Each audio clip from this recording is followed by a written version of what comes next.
Hello guys, welcome back to Bright Buddy Tony. Today we're gonna do a science experiment with milk.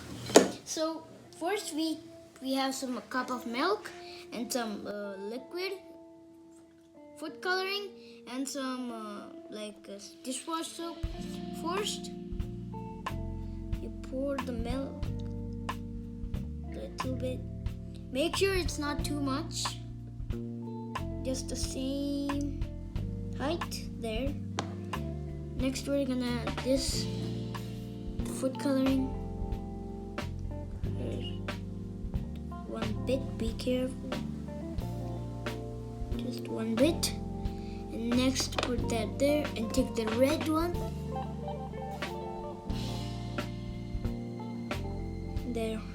So we should take a liquid soap. Now we just need to use a ear pod.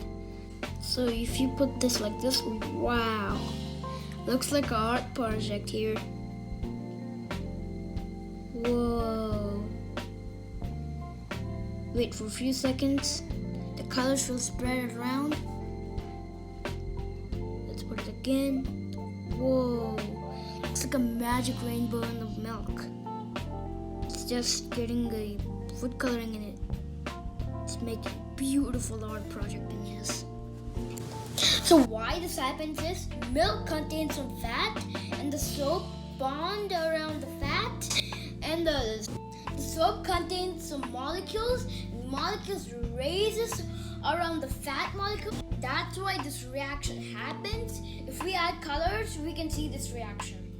I hope you like this experiment.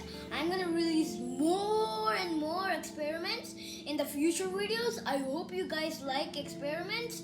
So bye guys.